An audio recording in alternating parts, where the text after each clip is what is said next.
Hi everyone, welcome back to my channel. My name is Alina. Here I share delicious and easy vegan recipes that are simple enough to make even for beginner vegan cooks. Today I'd like to share with you my recipe for delicious vegan Zuppa Toscana soup that I'm going to make in the Instant Pot. Imagine this creamy broth with chunks of sausage and potatoes and some kale, and everything is seasoned with these delicious Italian spices with some fennel. It just smells and tastes amazing, like perfect comfort food. This soup is served at Olive Garden, which is this huge chain of Italian restaurants all over the US. I actually used to work there many years ago. It was one of my first jobs here in the US. They always have 3 soups on the menu. Zuppa Toscana was hands down favorite of everybody who came there. But the trouble is that the way they serve it at Olive Garden, it's actually kind of a fat bomb. They use pork-based sausage, and to make that broth creamy, they pour heavy cream in there. So thankfully, I figured out how to make this soup vegan, and it's just as delicious. And it's much lighter. And to make things even easier, I'm making it in the Instant Pot. Let me show you what we're going to do. Let's go. Here we've got a couple sausages. These are Italian style by Field Roast, but you can use any other vegan sausages. We're going to crumble them up like this. You can also cut them, but I find the texture better if we crumble them up. Now we've got our Instant Pot. I've preheated it on the saute function. Now I'm adding some avocado oil and all of my crumbled sausage. I like to brown it nice and good and break up some bigger pieces with the spatula if needed. Next up, while the sausage is cooking, we're going to chop our onions and garlic.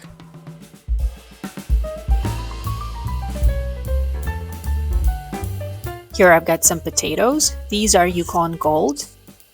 I'm going to keep the skins on, just cut out some yucky bits like this. Now I'm going to slice them into thin pieces, about 1/4 of an inch thick or so. By the way, you can use other types of potatoes, like russet potatoes, but I prefer the texture of these yellow potatoes better in this soup. Alright, our sausage is done. I'm going to take it out of the pot. Now we're going to saute some onions.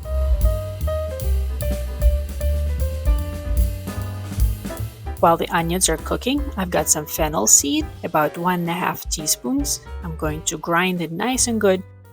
This way it will release more flavor than if we were to cook it whole. We're also going to use rubbed sage, oregano, thyme, fennel that we just ground up, and salt. In goes the chopped garlic. We're going to mix everything together and add 2 cups of water or veggie broth if you'd like. I'm going to scrape the bottom real good, then 2 more cups of water and the sliced potatoes. Finally, 1 last cup of water. Mix it all real good. Now I'm going to turn off the saute function, put the lid on nice and secure, and we're going to set the pressure cooking time for 3 minutes. Okay, so now we're set up our Instant Pot. We're going to let it come to pressure, which will probably take about 5-7 minutes. Then it will cook for 3 minutes, and then we'll let the pressure come down for 10 minutes. And after that, I'm going to vent it and open the lid and add the rest of the ingredients. Once the soup is done, we're going to put the kale, the sausage, and also some white beans. As a vegan, I love beans in my soup. These are optional. The traditional Zuppa Toscana doesn't have any beans in them, so it's up to you. You can put them in, you can leave them out, whatever floats your boat. In the meantime, let's get our kale prepared. I'm going to tear the leaves off of the stems into small bite-sized pieces. Now I'm going to massage the kale. You don't have to go too hard, just enough to soften the leaves. You know you're done when it turns this nice, beautiful green color. Guess what? The timer is up. We're going to vent the Instant Pot. I'm going to press this button, and you see that the steam is now coming out of this big knob. Let's open the lid and check our soup. Lovely. Let's see if the potatoes are done. Yep, they're nice and tender. Perfect. Now this next step is totally optional, but I think it makes a big difference. So here's the deal. The original Zuppa Toscana recipe uses heavy cream, which gives the broth this nice and creaminess and also thickens it a little bit. So instead of the cream, I'm going to use some oat milk. I've got this Chobani unsweetened milk, which I think is perfect for any recipe that calls for unsweetened non-dairy milk. But the thing is, it's a little bit thinner than the heavy cream. So to thicken up the broth a little bit, I'm going to do this trick. I'm going to take some potatoes and broth from the Instant Pot and put them into the bowl of my blender and add some oat milk and blend it until it's creamy. And then we'll put it all back in the Instant Pot along with the rest of the ingredients, and you'll see that it really makes a big difference. All right, so let's do it. So let's get some soup out. We're going to get both the potatoes and the broth. About 2.5 cups, but you don't have to measure precisely. Now let's measure out some oat milk, 2 cups of it, and pour it into the blender.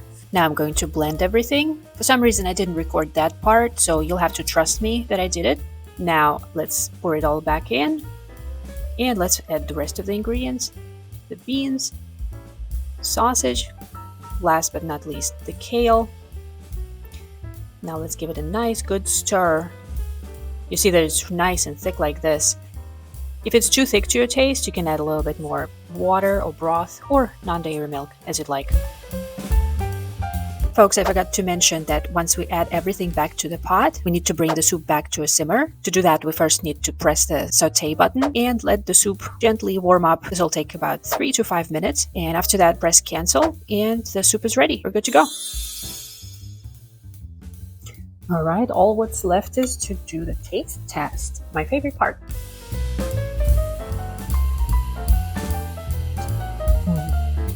Really good.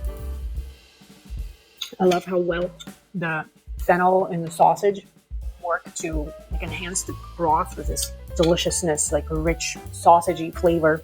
Really enjoy that. The potatoes have cooked really well. They're nice and creamy. And I like how blending some of them with that oat milk made the broth kind of thicker. So good. This gets even better if it sits for a little while. Once it cools off, you can keep it in the fridge for at least 5 days or so. Yeah, all in all, I think it's a big success.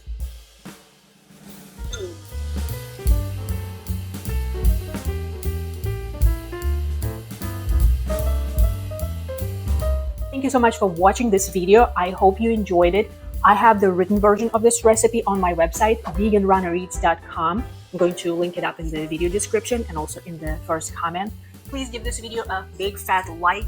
I really appreciate it, and so does YouTube. Subscribe to my channel if you haven't yet, and I will see you there soon, probably in the next video. Bye.